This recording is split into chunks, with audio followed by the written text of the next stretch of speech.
welcome to the Real Life Podcast. We are so excited that you're here for another episode. Obviously, we still don't have PD back, but he will be back on the next one. In the meantime, we have some awesome guests. You might recognize both of them because they've both been on before and graced us with their presence. But we have Miss Amanda here, who she was actually on our most popular episode ever, so this is a real treat. So Amanda works with the state of Oregon, and she is I gotta make sure I don't mess this up. She helps coordinate Oregon's response to sex trafficking. So she works with a lot of the high ups, and she's very active in the world of figuring out how to rise above that huge problem that we have.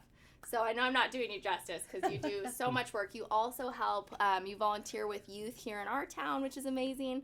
So thank you for coming on again. And then we have Sam, Pastor Sam, who is on staff here at Foothills. He also wears so many hats that it would take me a long time to get through all of them. But he is our community services pastor, and he also is our current youth pastor. So he's got a big heart for youth. And so thank you, Sam, for coming on and joining us again. But we're going to be talking about quite the topic today. Here we go. I've been excited for this one for a while because I don't know, generational wise, but I know growing up generationally for me, this was a big topic when I was in like middle school, high school. So we're talking about purity culture today. And so Amanda had the great idea of actually pulling up the definition of what purity culture is for those of you that are like, what is that? And maybe never experienced anything with it. But I have a definition here. So purity culture is a set of beliefs, practices, and teachings often rooted in religious contexts that promote sexual abstinence until marriage as a central tenet of a moral life. It emphasizes the idea that sexual purity is essential for both individual and societal well-being and often equates sexual activity with a loss of innocence or moral worth, particularly for women. So that's what we're talking about here today. We are going to be talking about, obviously, this stuff, so this might not be the best one for little ears. Just going to throw that out there. But we have some questions, and you guys are the perfect people to come on this one because you work with youth, right? And Perfect, yeah. Yeah, and so youth are very interested in a lot of sexual things. I mean, who isn't? But we'll just, yeah. So the first question I have was, in the name of protecting purity, has the church unintentionally caused more shame and trauma, especially for survivors of sexual abuse, and where have we gotten it wrong? Big so question. big question. And again, this is definitely more of a conversation. We might not come to perfect answers here, like always, but I think this is so valuable just to talk about in Christian culture because we do tend to cherry pick sins. And this is kind of one of those ones where we're like, yeah, oh my gosh, it's hierarchy of sin. So what did you guys think of when I asked that? Yeah, I think answering these questions is great and talking through it because I feel complicit in some of the problems that purity culture has created because I was a youth pastor doing some of these things, taking kids to conferences where they talked about sexual purity and then teaching sections of the year, like we'd always take February and talk about sex and dating and things like that, and promoting purity culture in a lot of ways. So again, I think that it's an extreme word to say complicit because that was never my intention to cause harm. But I think in some ways, I was a part of the problem in a lot of those things as a youth pastor. Plus, as a kid, going through youth group like you described, Katie. This was a huge part of the conversation all the time was sexual purity. So I think these are great conversations to have. And I think in a lot of ways it's wounded people unintentionally or maybe intentionally. I don't know. But I think it's a good conversation. I so appreciate you even just saying that, Sam, because hindsight is always 20/20, right? Yeah. And also, I just want to throw this out there. I don't think purity culture in itself is this evil thing.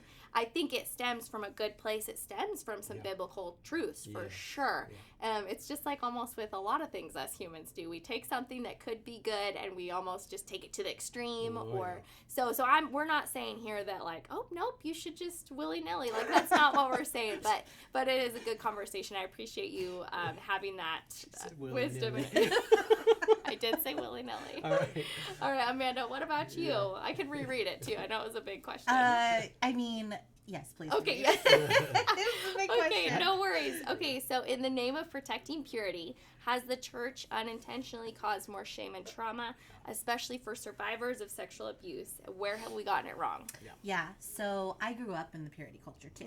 So I read I Kiss Dating Goodbye, like all of the purity pledges, right? Like all of that. So, and again, like we're not saying, yes, there's a biblical standard, but I think that for one, talking about purity and sexual abuse is completely different. Those are two different things, right? Purity is a choice. Abuse is never a choice. I have seen well-intended people do so much harm with this, right? And bring so much shame.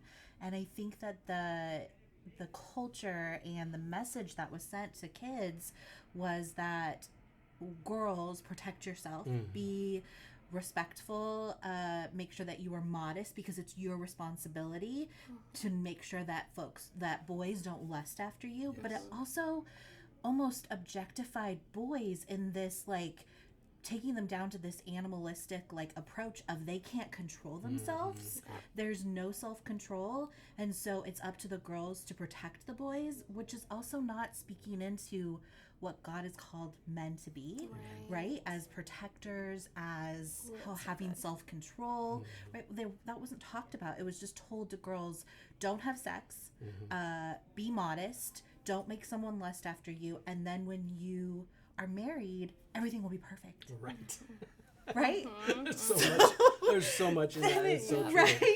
And that all you gotta not, do is get married and it'll and then you're fine. And then if you're, if you protect that and then you get married, God will bless that. And then we're not even talking about like people are human and bring baggage. And so what does that look like now? And it's not if this, then this. Purity is a much bigger concept. And it also is mind, body, and spirit. It is not just don't have sex. Like we aren't talking about thinking about things, reading things, watching things, right? It's just this bigger concept that in this like just don't do it, we've missed a huge conversation that needs to be had. Totally. And to follow up with that question, what we got wrong is, and again, it was never intentional in my context, but I was a part of it, unfortunately, is that we weren't talking about the whole person. We were solely worried about behavior, which is exactly what the church has done in other contexts so many times. And that's so wounding because we're not dealing with, the hurts, the habits that kids have. We're not dealing with an entire person. We're solely concerned that they're not having sex. And that was the whole conversation in a lot of ways. And it just wounded so many people unintentionally. So that we definitely got it wrong. We need to, in youth ministry in particular, after my years of experience with it, we should be dealing with the whole student, not the behaviors. I should be looking at each individual student and going, what do they need to grow as a human being as God intended? Am I shepherding that as their leader? Not just going, well, what are they doing wrong? We need to fix that.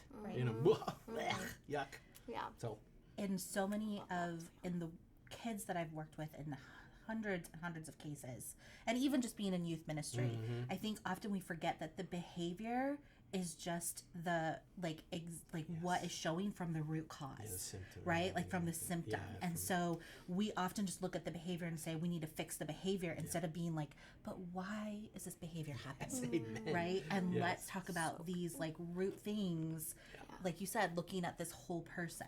Why do you think, just from your guys' perspective, why do you think that we were hyper focused on just that aspect? Oh, they're sexually active. Like that's we gotta stop that. Why? What is it that makes that the focus of lots of youth ministries? Maybe in the past, I think it obviously sounds like we're progressing. Hopefully, I think so, yes. But is it just because that's like almost the ultimate like? Not sin, but like it's. I mean, we attached it to our value almost. Yes. Or was that what I'm just I always feel like churches find sexual sin to be the worst. Like like you could do anything else, like murder somebody.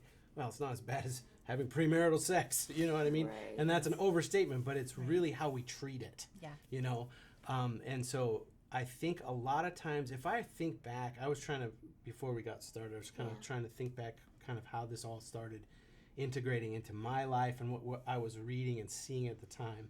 There were statistics that were produced that kids were sexually active in this astronomical percentage, right? Yeah. And so I think youth ministry grabbed onto that, and they took Paul's instruction on sexual immorality and kind of like all of their sins a person commits outside their body, and then the churches hang up with sexuality and all that mashed into let's create a banner program that kind of deals with this issue in a hyper-focused way, and it'll fix it. Sure, okay, that makes a lot of sense. And so statistics kind of drove it, our own ick around sexuality as churches, and then I don't know,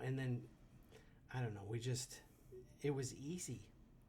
In a lot of ways, dealing with the symptoms is easier than dealing with the sickness, right? So you have a kid who's maybe been sexually abused themselves or been through horrible trauma, and they respond in a unhealthy way around sexuality. Well, rather than dealing with their horrible broken heart, we just go, hey kid, we don't want to deal with what happened to you, but stop having sex, okay? You know? Yeah. It just doesn't, I don't know. Yeah. Again, the whole person is very important. Sure, so. Yeah. I think it even goes back further than that, right? It's something that God, I never heard growing up in church that sex was a good thing. Never. Amen. Right? Yes. Like it was a Great don't point. Do it and wait till you're married and then you'll have all the answers. Right. And so I think that it was a way for Satan to come into the church. I think it was a way that he took what God intended for good, and he knew that this was going to be a hang up and a pitfall. And right when you are in struggles, when you're especially around sexuality, you isolate, and we're not called to isolate, and that's where things just develop and fester and grow. And so I think it was honestly a way that Satan was absolutely very strategic about how can I take kind of what God said and really cause havoc and cause harm and break down the church and how effective we are in actually helping people walk through these hurts. Yep. Oh, so good. Yeah. No, you're absolutely right. I never even would have thought of that, like that it was something that he weaseled his way into, but you're right, that's exactly what he does. That's crazy. And so that causes people, and then they have sexual sin, you hide, you isolate, just like you're talking about. But then the church creates a culture that says everybody's fine. Right. Everybody's fine. So if you have the issue, you're the problem. Yep. Oh, this is not God's design at all. Right. So Or you're the only one with the you're issue. the only one. Right? Like the statistics, and I'm not going to quote them because I don't have them memorized, but it is astronomical how many people struggle with sexual issues, with sexual sin.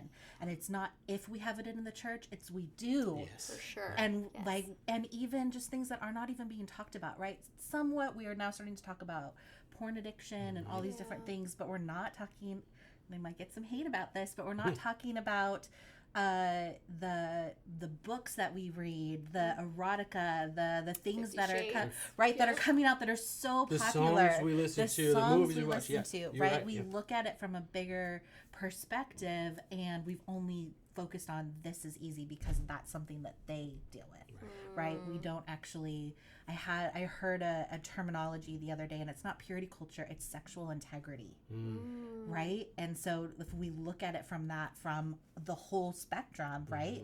Not just what we view, not just what we're doing, but our heart, because it says in the Bible, "As a man thinketh, so is he," right? If you look at another person with lust, you've committed adultery, right? And we don't talk about that because it's uncomfortable, because that is Because we're all guilty. Because of it's it. all because of we're us, all yeah. of us, right? Yeah. And so Yep. being able to come and be like, we are all in this together, Yeah. and have those conversations and bring those hurts out to the open, that's the only way that healing can happen. It's like a wound. Like you have to air it out for it to start healing. You So have to good, talk Amanda. about it. Yep. Yeah. Yeah. And you have to create a culture. As being a church leader, I'm thinking as a church leader, you have to create a culture where those conversations happen naturally. Yep. They happen freely. They they're redemptive, you know, and they're healthy, and that takes a lot of work. And I've, as a youth pastor, faced so much heat for even bringing up pornography and FSM, and you know, the fact that a human male could struggle who was in church, you know, and you get this email from a mom, and it's always the moms. You get an email. Those mama bears. Oh my gosh! How dare you bring this up? You know, and so it's been. You have to work to create a culture. Is my point. You have to work to create a culture where these things can be talked about, and takes effort, because we all want to hide it. Right. You know, we all want to hide it. And we want to Adam and Eve with the leaves. Yeah. You know, Right. cover ourselves. Cover our sins. Yeah, that's so good, Sam. Well, and you're bringing up such an important thing, because as parents, because I'm a mom, like, you can't hide from it. You know, Amen. you have little boys, little girls even. Yes. Do your kids have access to any TV or any sort of internet, you know, because it's there. It literally, my sister, she put all the controls on, all the child protection things, and her little 8-year-old still found, and it wasn't just this soft vanilla stuff. It was an ad for like really hardcore, scary stuff. Yeah. So it's out there whether we like it or not, and I think, unfortunately, just in the world we live in with social media, internet access, you have to be willing as a parent to step in and have those conversations, so that you're the expert first, and you don't make it weird. You know it's out there, so you're willing to have those conversations before your kids find it, and then they go to a friend who also doesn't have a relationship with their parents, and the friend is the expert now. Yes. So the friend's gonna be like, oh yeah, I found it on here, look what I, you know, like. Yeah. That's just the world we live in, unfortunately. So it is, yes, it is. And if you're not proactive, it'll find your kid. You know, and again, you teach them not to touch the stove when it's on, right? You teach them how to swim if they fall in the pool, but you don't teach them how to navigate if they see something they shouldn't. Right, Come absolutely. on. No, absolutely. And I completely understand, you know, children are precious. We want to protect their innocence as much as we can. Yeah. So there's a lot of age-appropriate ways to be able to step in, so that they know you're a good person to talk to. You're the best person to talk to. Right. Yes. So do you guys have any tips for parents, like, while we're just on this? What is some things you wish you could tell parents, like, hey, like, this is a great way to bring this in, or this is how you would handle it if you did catch your son or daughter looking at something? What would you guys tell parents? I would say it's not as complicated as you think. I agree. Yeah. I've heard from parents like, well, I don't want to cause more harm, or I don't want to get it wrong. Right. The only way you can get it wrong is by not talking about it. Right? Because every single thing in the world is trying to groom your children. And it's younger than you think. Yes. And also the other thing, and it's as simple as talking about what a healthy relationship is. Yes. Right? That's one thing I was never taught in church. Yes. I was taught don't have sex. I wasn't actually, and married Christian. Yeah. But nobody actually told me, like, just because you're a Christian doesn't mean you're a good person. Fix anything. Right? So, what does a healthy relationship look like? What does this look like? How to teach your children and to speak into them about their identity, about who God has called them to be and called them up to be. Right? As boys, to be leaders and protectors. As girls, you can also be a leader and a warrior and a protector, and what that looks like, and what your identity is. It's because when kids lose their identity, that's when the perpetrators and the people pounce, when they don't know who they are. If they know what a healthy relationship is, and they know what a healthy, you know, what this looks like, then they know when they see something that isn't okay. And having those lines of communication open for grace, when it's not if you make a mistake, it's when.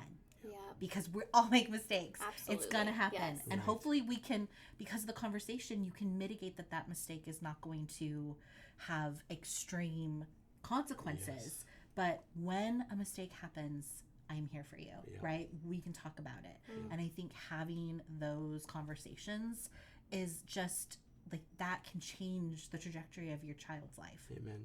Yep. So good, Amanda. I need to take notes. Right. I think this is fantastic. The only thing that I would add, and not because you missed it, but because in my experience, I've spent so much time talking to people about this, is navigate your own hang-ups around sexuality. For crying out loud. Navigate your own hang-ups, because you're putting that on your children. Yep. You're putting 100%. All that on your children. And that's unfortunately the burden of parenting, is that all your mistakes they see, they have to navigate themselves out of. but at the same time, be proactive in your own perception and understanding of sexuality. If you've got trauma, if you've got abuse, if you've got, hang-ups, I don't know how else to say it, but hang-ups around sexuality, are you digging into your own heart to figure out what that is so you don't place that on your children? That is such good advice. Yeah, so you're afraid of the conversation because you don't, you haven't plugged the thing back in your own heart. You know what I mean?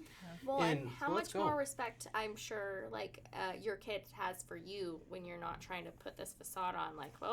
Dad never makes mistakes. How much more welcoming is that for them to come to you once they know that you struggle with something too? Absolutely. Yeah, that's so good, Sam. And our kids are always going to look up to us, and they're always going to put us in, a pedestal in a lot of ways. And you have to be intentional, taking yourself back down and putting an eye level with those kiddos. So, that's so good, you guys. Oh, you guys are great. I love what you guys are just spitting gold bars here. Okay. Well, we got a lot of experience between the two of us. This is awesome. Okay, I love this question. This might be one of my favorites on here. How do we separate true biblical holiness from the man-made rules and fear-based messaging that purity culture often promoted? Such a good question. It is, because that's where we got to go as a church. I think we've touched on a lot of good things for that. And I'm uncomfortable answering this first because you always have good things to say. And then I just be like, what she said. But the focus on this being the worst sin drives me crazy. And so our speakers from the front of the church have to acknowledge that. They have to address it. There has to be not just ministries that focus on it, but it has to be a whole church approach in every ministry that talks about a healthy human interaction around sexuality, and whatever age-appropriate level it is. And it has to be navigated carefully because, again, we want to protect innocence and things like that. But the whole church has got to understand we are sexual beings. It is not a sin. Sex is not a sin in the way that God designed it. And I don't know. I think that has to be intentional and it has to saturate every environment in the church. I would 100% agree. I mean, I would just agree. I'm my thought went away. No, that's a great response. I love going back to God made sex. God created this for for us. It's supposed to be enjoyable, and it's so hard. I think if you guys listened to a past episode, I shared a story because Everly was asking my oldest about stuff, and I dropped the ball. So what you just said about, hey, you can't do it wrong if you just talk about it, I literally compared it to candy. I compared sex to candy, and it was like an outer body experience. I'm like, what am I saying? What is happening? But There's a little bit of panic. Exactly. I'm keep it cool, Katie. Yeah. But I was trying, just like with anything, I'm like, God puts rules around it, not because he's wanting us to he's trying to control us, but because he knows what's best. Yeah. So yes, there are rules in place so that you have the best experience. Right. Hopefully, right? But we do live in a fallen world. So then I think of people where it's like, well, I did wait until marriage and it's been awful. Or, right. So what do you guys say to somebody that says that? I did all the things right and now here I am with somebody who has no sexual integrity or is the Christian. How would you cancel someone? What would you say to those situations? First of all, God did not promise us great sex. He didn't. He offered, it is available, and right there he has built our bodies to be a certain way. Even that is not, sex is just for reproductive purposes, right? He has given our bodies amazing things. But I think that is a conversation and counseling and support and community, right? We need to come along one another because you can't navigate this alone. And to have somebody to sit with someone that's I waited and it's not what I was promised, that's a huge hurt, right? And to know that is not God's heart. God did not want you to be hurt in this, but life happens and we are not perfect people. And so how do we come alongside and not only possibly the wife or the husband helping with that hurt and helping the other spouse, right? Coming alongside where they both can heal together and what that looks like, because there could be medical issues, there could be past trauma, there could be so many different things. And it's so complicated and it's so layered. And so not only do we need to talk about that it's sex before marriage is not the ultimate sin. Like, we do a really bad job of giving a rating like schedule or like a this is worse than this is worse than that. Like, where does God say like this, besides hurting children, right? Like, this is. And so I think that it's speaking about it, it's having community and places where people can come and talk about their hurt and talk about it in a really honest way. And so then you can start healing together and even individually, right? Because that is a real honest hurt of saying, I did what I was supposed to, and now it's not what I thought it was, what it was promised. Well, totally. It impacts your perspective on God and his and being obedient and all of those things. 100%. I completely agree. I think the other piece I want to highlight what you said is that sexuality in the marriage context has to happen between two people. If you're not both talking about it with someone who can help you move through that, you're band-aids on bullet wounds, because this has to do with the two of you and intimacy between two people. That conversation has to surround both. So, I again, this intentionality, it's got to be intentional, and a counselor that can work through those things, or even a mentor role. And I think this is my personal opinion, it may not be true, but imagine that. But I think ladies have it easier talking about these things sometimes because they're just more willing to. I don't know why. Because your bodies are different and you have an openness there that dudes have a difficult time kind of talking through those things. And so creating that openness to where those conversations can happen is hard. It's very difficult. So. Oh, absolutely. There's a project that I just stumbled across. So we do a lot of work with buyers, people who purchase sex, right? And so because porn addiction can lead, it is a slippery slope to purchasing sex. And so I work with a couple organizations who specifically work with men. And there's one out of Tampa that I just have stumbled across. It's called the Sexual Integrity Project. And they come alongside and have someone for the husband, but they also have someone for the wife, right? Beautiful. To help her, to speak with her, to build this community. So each, just like you said, each is getting support, each is getting counseling, and then they can come together and also work through that hurt together, right? And so I think there's no way out unless you work with both. No, absolutely not. I don't know. I mean, maybe that's strident about it. CR, Celebrate Recovery at Foothills here does the same thing. Like if you have a member or a couple that is dealing with a porn addiction, one of them is, we got to work with both. We got to work with both. So. We also need to stop assuming that porn addiction is only something men deal with. Right. Totally. Right? Women deal with it just as, maybe not just as much, but close. Yes. Right? We also, there are so many things. And the same with, I think a lot of people assume that, girls are sexually abused at a higher rate than boys. That is not true. Boys, and we are just now starting to tap into those numbers. And so that means we have very hurt men that are in the churches that have not had spaces to talk about this, who have not felt like they've had support, who need to have healing in so many different ways. And CR is an amazing organization. I know Pure Desires has done some things, and there's some other organizations out there too. But we have to look at both. We have to work and look at, you are a unit when you're married, and both pieces need to be.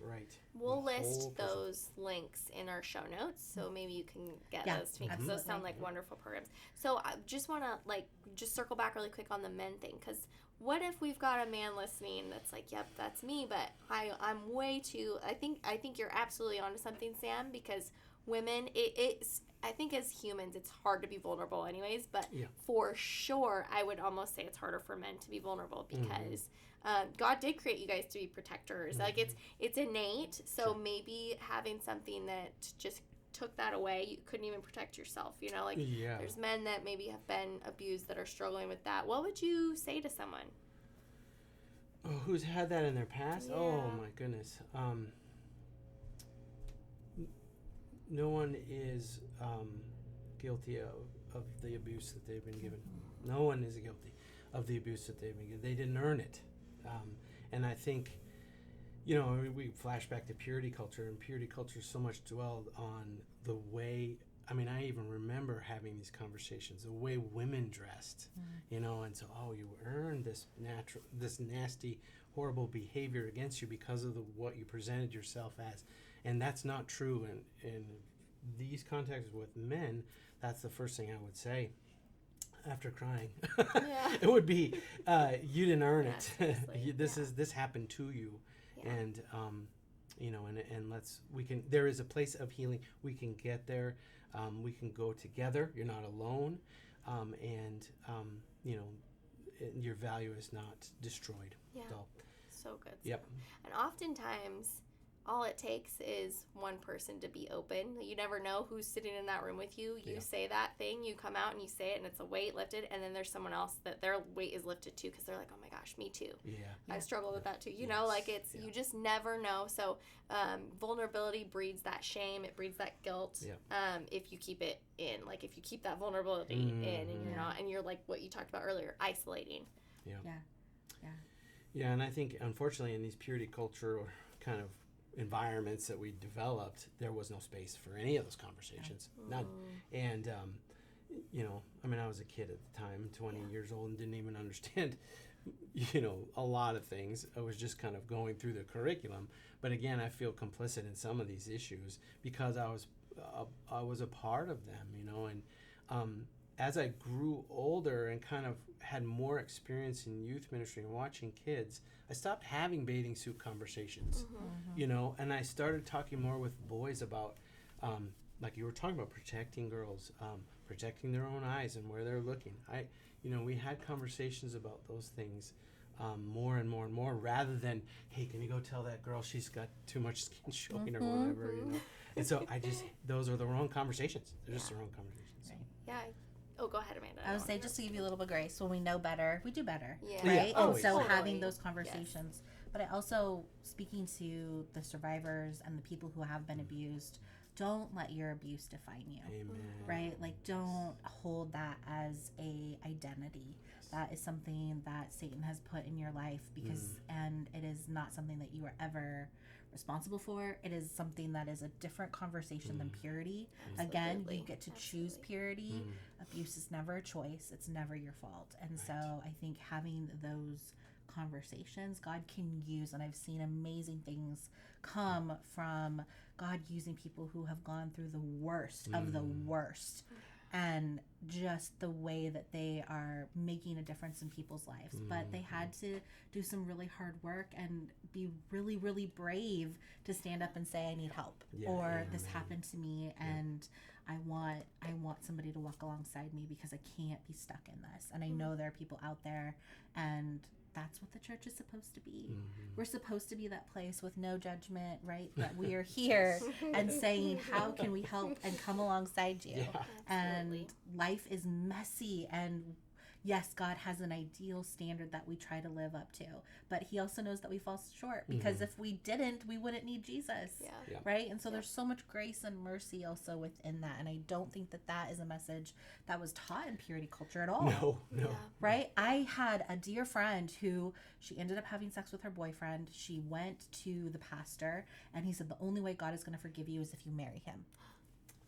And literally cried so we every had this step. horrible relationship that now is permanent. Oh my Cried goodness. walking down the aisle, got married, and then ended up getting divorced a couple years later because they never should have gotten married. Yeah. Right? And so it's just this no grace. Spiritual abuse? Yes, Okay. so much. Absolutely. Right? And so now she's like, and then so much spiritual abuse that she has to then heal from, and so much abuse that the church has done, that now this victim, I would say, of it, not God's intention at all. Yeah.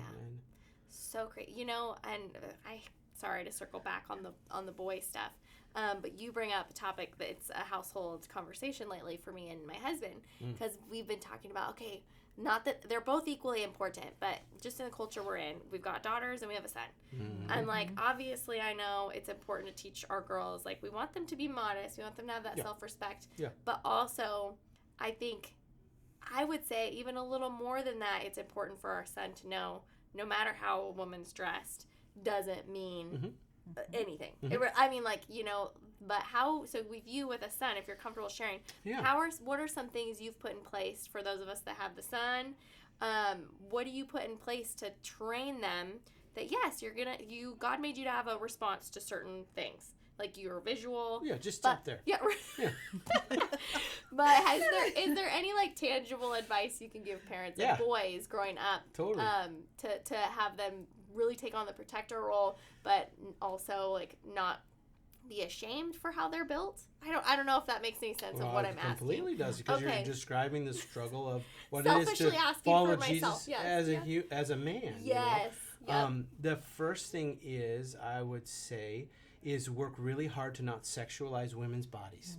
That women's bodies are an expression of the beautiful art of God. They are not a source of sexual arousal solely. Sure. Yep. So that being said, I think I've talked about this before. We were really intentional with, talking about the human or female anatomy and not sexualizing it or creating a taboo. So we did that via, my son's mom is a nurse. So he was fascinated by the human body, right? And because she could talk through all kinds of those things. And, babies were born like this and babies grew like this and God designed women's bodies to do this part. And, and so we just early on had a lot of those non-sexual, biological kind of conversations. The other thing is maybe if there was a scene that popped up on something we were watching, we never jumped for the remote, and so because a lot of times you can't control that. You're watching something and you forgot about this part or something. And again, it was always age appropriate, and he was at the right age and stage when he saw these things. And I would just go, pause right here. This is what's going on in this situation. These two people are doing this, and I know that you saw that. How does that make you feel? And we would have those kind of intentional conversations. I would do it all the time, and I think up to an eye roll capacity. Like he reaches for their mouth. Yeah, Dad. Pause it for you, Dad. Let me answer already. Yeah, exactly. And he after a while he would fast forward because he didn't want the conversation. Because like he's starting to get into those, the teenage years. Sure. Well, we were talking at 8 years old about female anatomy and and how different women's bodies were and women's cycle and things like that, and so again, we just worked really hard not to sexualize the female form. And it hit the we might need to cut this out, but I'm gonna say this. The female form for him that should be sexual is the woman he's dedicated his life to. And so I don't know if we've reached. He doesn't have one yet. Yeah. Lord willing, it happens because I won't grandkids. But but that's who should be in his mind sexualized, because you have the whole person involved in that sexuality. I guess is what I'm trying to say. So. No, that's great advice. Yeah. And I think that makes perfect sense. And you're kind of going back to sex is not a bad thing. This is where it lives. This is where God meant for it to live. And you said when talking about with your kiddo, you said boundaries, I think is the word you used around sex. It's the fence that keeps the deer out of the garden is how I used to describe it with teenagers, and of course with my own son. Is like, if you let them, the deer run through the garden and they'll eat everything, and before it even grows, right, and destroy it. Well, you want fruit out of that garden, so you put a fence around to keep the deer out.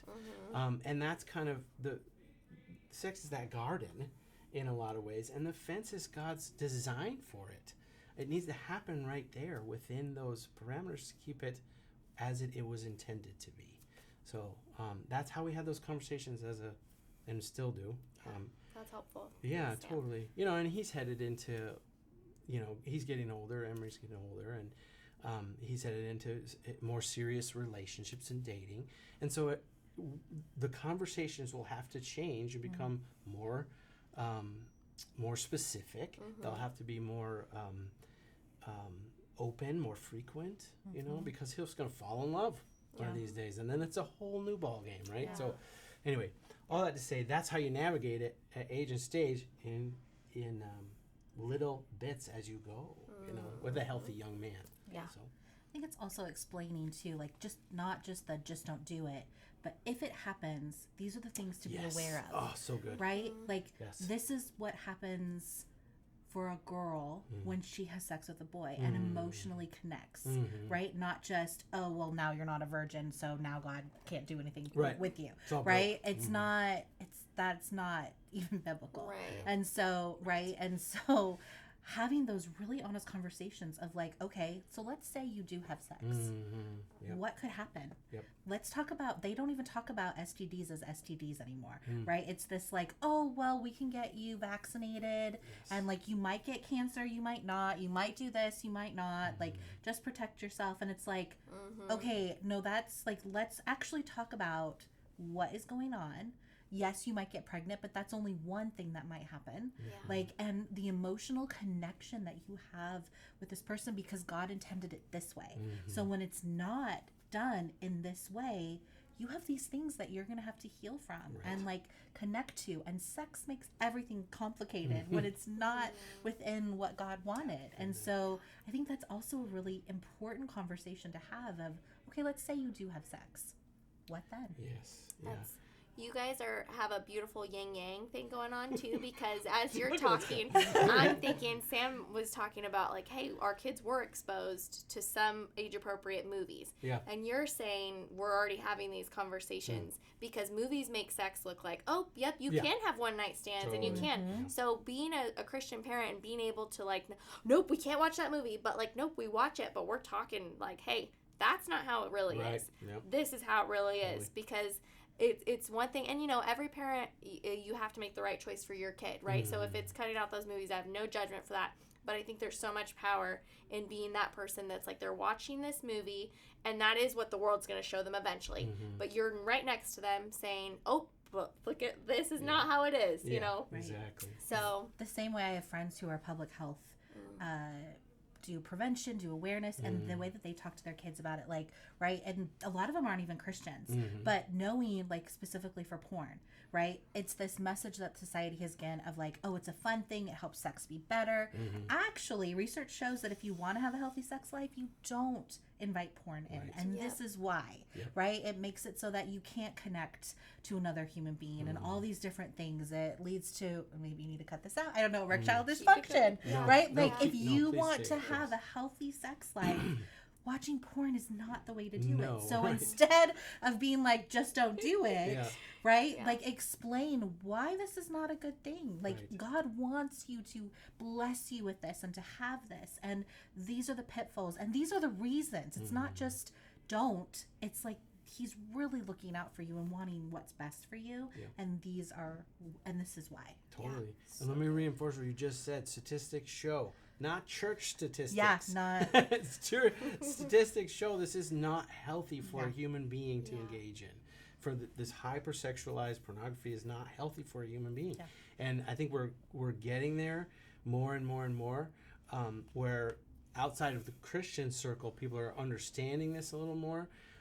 But it's only because we've seared ourselves. And I was telling Katie the other day, I ran across a statistic like 55% of boys between the ages of 8 and 10 have seen graphic or not graphic, extreme pornographic pictures. So 55%. So it's like huge. You know, this shift from purity culture that I see in the church away from it because of the damage that's been done needs to go towards talking about sexuality in a healthy way because kids are not having sex anymore. Right. Because they are so burnt and seared.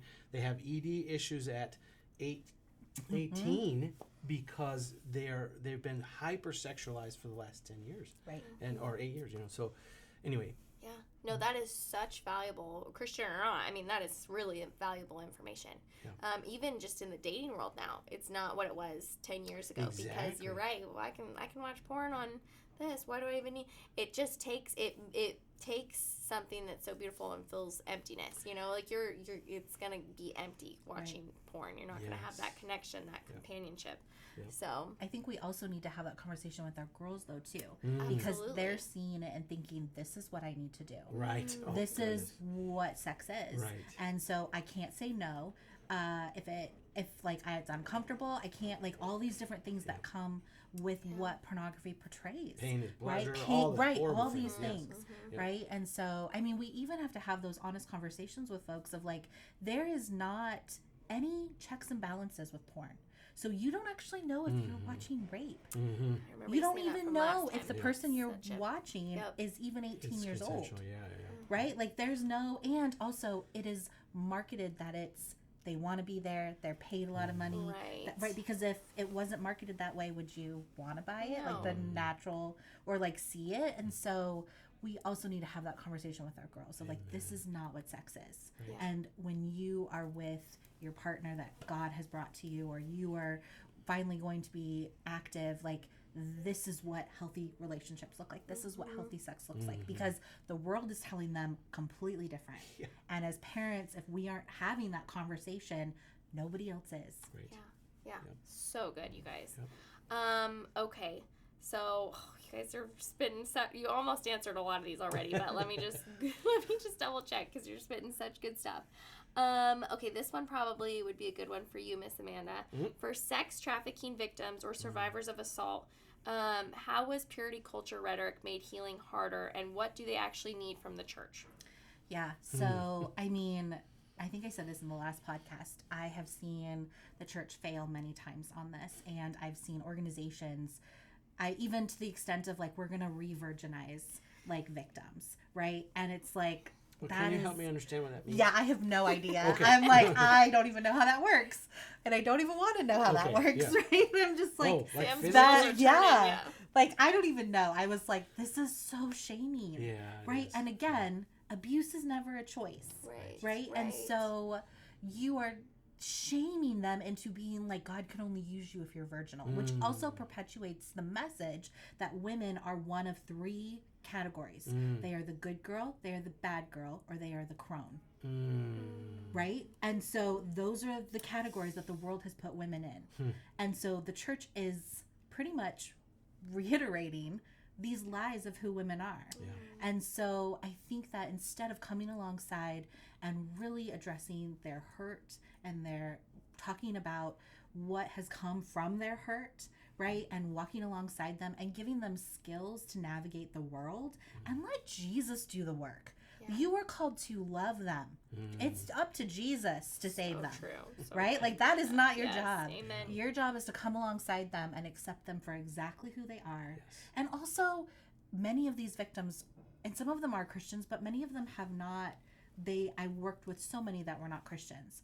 And it was not my job to come in and prophesy or speak to them about that. It was my job to come alongside them and say, what do you need? How can I clothe you? How can I feed you? And then them ask, why do you do this? When the rest of the world looks at me as a prostitute, or they look at me as a throwaway, or they look at me as something that is not worthy, you're coming alongside and speaking to me. And then you get to share, because Jesus did the same thing for me. Amen. Right? I was So not good. worthy, and this is what I'm called to do, is Yes. to just come alongside and love you. Oh, I am love just that. as not worthy. Yeah. Yes.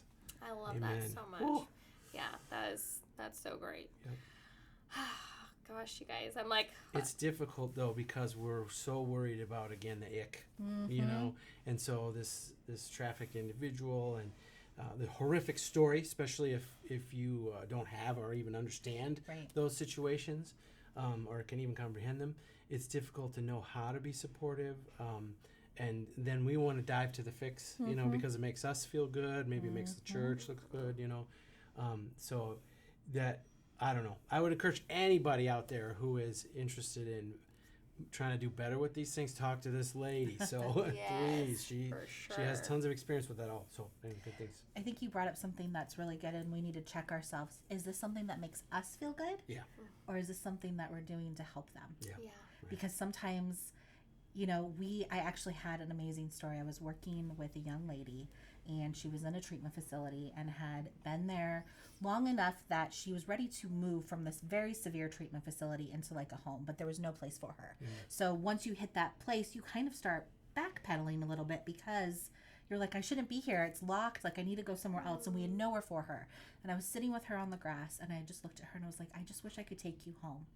And she looked at me and was like, don't say that. Why would you say that? She's like, that does nothing to help me. You said that to make you feel better. That doesn't make me feel better. And I was like gut punched, right? And I was like, you're right.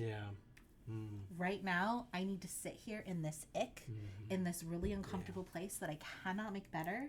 But I'm going to sit here with this human connection, and I'm going to sit here with you in this really uncomfortable place. And we're just going to sit here in this moment. And when we can, we will make a decision or walk through it. But I think that that's what people are really uncomfortable with, is being able to just sit in it. Brene Brown talks about that.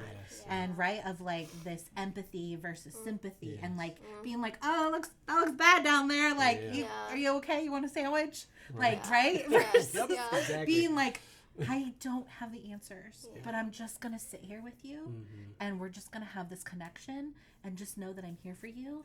And whatever, when we know that if I can do anything, I will. But in the meantime, I'm just going to sit here in this really uncomfortable space. Wow. That's powerful. Yeah, that is. Thanks for sharing that. Because I'm like, I'd say the same thing. And then I'd get gut punched too. So that's, you're right. That empathy versus sympathy is so valuable. Okay, I got my last question. I know I could keep you guys here all day. I know we're almost at an hour here. Okay, last question. What does healthy discipleship around sex and purity actually look like? Which I think you guys have kind of alluded to that already, but especially for the next generation that's skeptical of traditional church teaching. So last thoughts on this. Well, I want to reinforce the tail end of that question. The next generation is very skeptical of traditional church teaching. And I think that is a challenge, but it's also an invitation, because many of these kids have never heard truth like healthy sexuality. They've grown up with a deviant understanding of sexuality or an unhealthy understanding of sexuality.